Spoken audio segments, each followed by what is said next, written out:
Hello student, simple solution centre में आपका स्वागत है। जैसा कि आपको पता है कि आपकी पढ़ाई 1 महीने से नहीं हो रही है, इसलिए हमने सोचा है कि आपको क्यों ना घर बैठे ही पढ़ाई की व्यवस्था कराई जाए। आपके पास स्मार्टफ़ोन है, स्मार्टफ़ोन का यूज़ करके आप घर बैठे भी आप पढ़ सकते हैं, क्योंकि लॉकडाउन कब तक चलेगा इसका कोई भरोसा नहीं है। इसलिए आप जानते हैं कि गणित में बहुपद पढ़ चुके थे आप, तो हम उससे आगे का चैप्टर है दो चररैखिक समीकरण, उसको यहाँ हम शुरू करेंगे।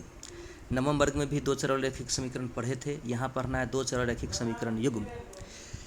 तो एक चर वाले रैखिक समीकरण का जो आपका व्यापक रूप है वो है x plus b equal to 0। एक चर क्यों? क्योंकि x ही इसमें केवल चर है और a और b अचर है। तो इसमें अगर हम x का वैल्यू निकालेंगे तो माइनस बी बाई ए होगा, जो कि केवल और केवल एक हल होगा। अगर अतः हम कह सकते हैं कि एक चर वाले रैखिक समीकरण में केवल एक हल होगा।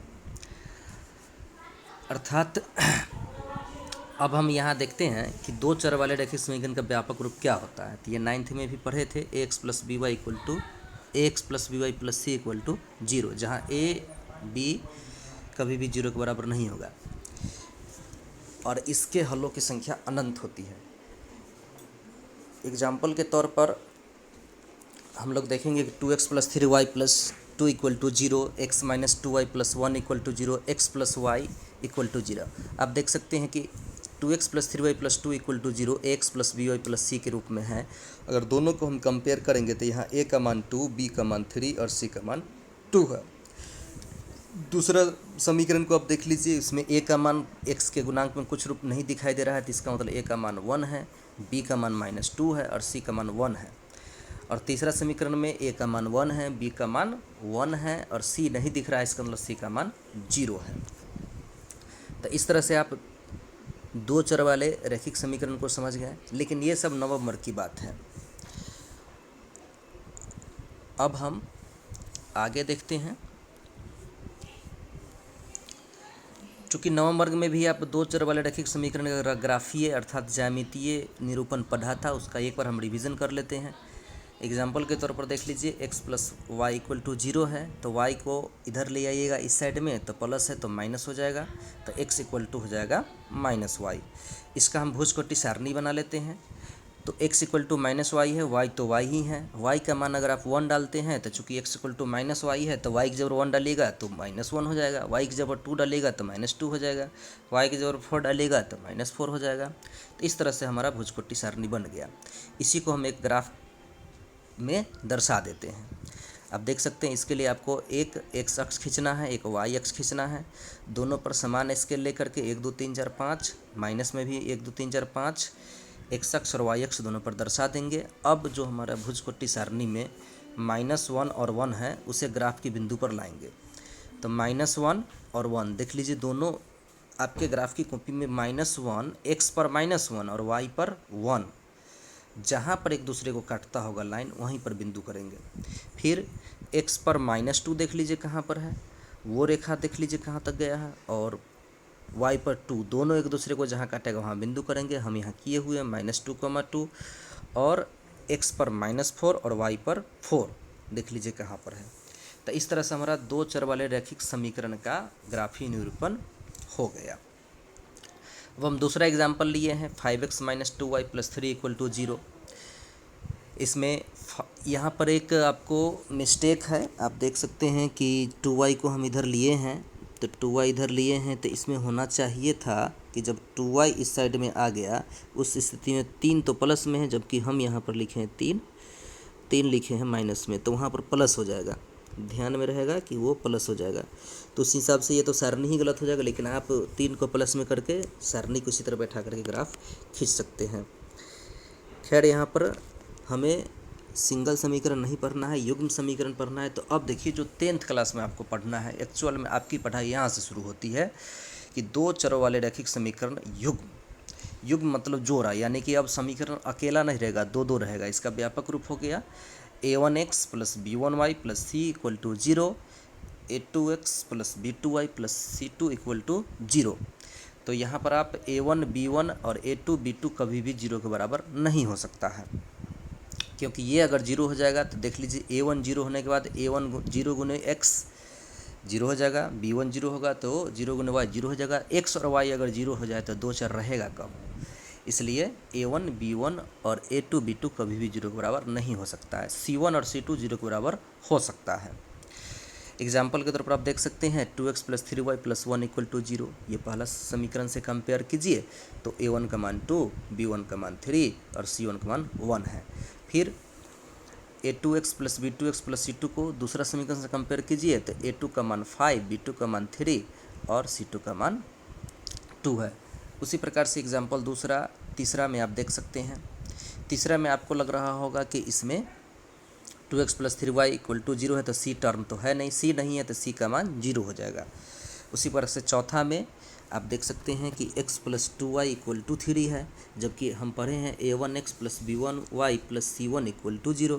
तो आपको कन्फ्यूजन यहाँ हो सकता है कि क्या हुआ, तो इसको आप देख लीजिए कि जो आपको x plus 2y equal to 3 है तो इसको तो 3 को इस पर ला सकते हैं, तो इसका मतलब हो जाएगा x प्लस 2y, इस 3 को इस पर ले तो -3 इक्वल टू हो जाएगा फिर से जीरो। उसी प्रकार से 2x प्लस वाई भी है, 2x plus y equal to 6 है, तो आप 2x प्लस वाई और 6 को इस पर ले तो -6 इक्वल टू भी हम जीरो लिख सकते हैं। तो इस तरह से इस टर्म में आपको आ गया। अब हम दो चर रैखिक समीकरण उनका ग्राफीय विधि से हल देखेंगे। तो कुछ नहीं करना है इसमें, आपको जो नौवां में पढ़े हैं वहाँ सिंगल समीकरण को ग्राफ पर सजाना सीखे थे, यहाँ डबल समीकरण को ग्राफ पर सजाएंगे। तो यहाँ पर एक क्वेश्चन था हमारा, एग्जाम्पल के तौर पर लिए हैं 3x plus 2y equal to 4 और 2x minus 3y equal to 7। चूँकि युग्म समीकरण है तो दो समीकरण रहेगा, पहला समीकरण को समीकरण फर्स्ट मानेंगे, दूसरा को सेकेंड मान लेंगे। अब समीकरण फर्स्ट से हम भुजकोटि सारणी बना लेंगे। तो समीकरण फर्स्ट देख लीजिए, 3x प्लस 2y बराबर जो 4 है आपका, तो उसमें 3x प्लस 2 और 4 है, अगर 3x को इस पर ले आइएगा तो 2y बराबर हो जाएगा 4 माइनस 3x, फिर y बराबर हो जाएगा 4 माइनस 3x बाई 2। अब इसी से भुजकोटि सारणी बना लेंगे। आप देख सकते हैं कि अगर हम यहाँ y बराबर 4 माइनस 3x बाई 2 है तो x का मान अगर हम जीरो डालते हैं तो 4 माइनस 3 गुने जीरो यानी जीरो, 4 में से जीरो हटेगा जीरो अर्थात 4 रह जाएगा, तो 4 बाई 2 यानी y का मान भी 2 हो जाएगा। अब फिर देख लीजिए दूसरा जो हम रखे हैं x का मान 2, x का मान 2 रख के देखिए, इसमें 3 दूना 6 हो जाएगा, 4 में से 6 घटेगा तो -2 को फिर 2 से काटेंगे तो बच जाएगा आपका कितना, -1। अब इसको ग्राफ पर खींच देंगे। अब देख लीजिए 0,2, तो 0,2 कहीं दिख रहा है, दिख रहा है, वहाँ पर आप बिंदु कर लीजिए। 0,2 का मतलब हो गया कि y पर 2 होगा और x जो होगा y अक्ष पर ही हो जाएगा। तो 0,2 और एक है 2,-1, तो 2,-1 भी देख लीजिए कहाँ पर है, x का मान 2, y का मान -1, जहाँ मिलेगा वहाँ 2,-1 होगा, वहाँ बिंदु दे दीजिए। अब दोनों को स्केल की सहायता से मिला करके एक लाइन खींच दीजिए, जो 3x plus 2y equal to 4 का ग्राफ हो गया। अब समीकरण सेकेंड से भी हम भुजकोटि सारणी बना लेंगे। अब देख लीजिए हम भुजकोटि सारणी बनाए हैं, 2x minus 3y equal to 7, 2x equal to 7 plus 3y, क्योंकि -3 उधर जाएगा तो +3 हो जाएगा। अब x equal to 7 plus 3y by 2 हो गया। इसको आप भुजकोटि सारणी में रख दीजिए। y का मान हम यहाँ जीरो डाले हैं, तो आप 7 प्लस 3y में y का मान जीरो डाल दीजिए, तो जीरो हो जाएगा, 3 गुने जीरो जीरो अर्थात 7/2 रहेगा, 7/2 का मान 3.5 हो जाएगा। फिर y का मान हम -1 लिए हैं, तो यानी कि 7 प्लस 3y में y का मान -1 डाल दीजिए, तो 3 गुने -1 यानी -3, 7 में से 3 घटेगा 4, 4/2 बटा में 2 है तो 2 दूना 4 यानी x का मान 2 हो जाएगा। इसको फिर ग्राफ पर हम ले जाएंगे, तो ग्राफ पर देखिए 3.5, तो 3.5 x का मान है। अब देखिए x वाला ग्राफ पे कि 3 और 4 के बीच में 3.5 होगा और जीरो उसी पर हो जाएगा, 3.5 का जीरो हो गया। दूसरा है 2 का -1, तो अब देख लीजिए 2 और -1 जहाँ पर है वहाँ फिर बिंदु करके एक ग्राफ फिर इसका भी खींच देंगे। अब ये दोनों जहाँ पर कट गया वही हमारा कटान बिंदु ही हमारा हल हुआ। अगर केवल निरूपण करने के लिए कहा जाए तो इतना ही करके छोड़ देंगे, लेकिन कहे कि ग्राफीय विधि से हल कीजिए तो उस स्थिति में यहाँ पर जो दोनों ग्राफ एक दूसरे को काटा है, कटान बिंदु आपका कहाँ पर है वो आप देख सकते हैं, कहाँ पर कटान बिंदु है, तो ये रहा आपको कटान बिंदु। इसी कटान बिंदु जो है वह 2, -1 है, अर्थात पहला जो होता है x होता है और दूसरा निर्देशांक y होता है। अर्थात यहाँ पर हमारा हल हो गया क्या, x बराबर हो गया 2 और y बराबर हो गया -1, यही हल हो गया। तो इसी तरह से अब आप पहला चैप्टर का पहला क्वेश्चन का सारा क्वेश्चन बना सकते हैं।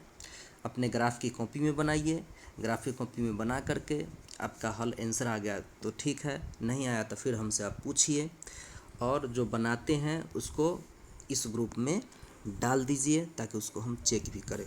धन्यवाद।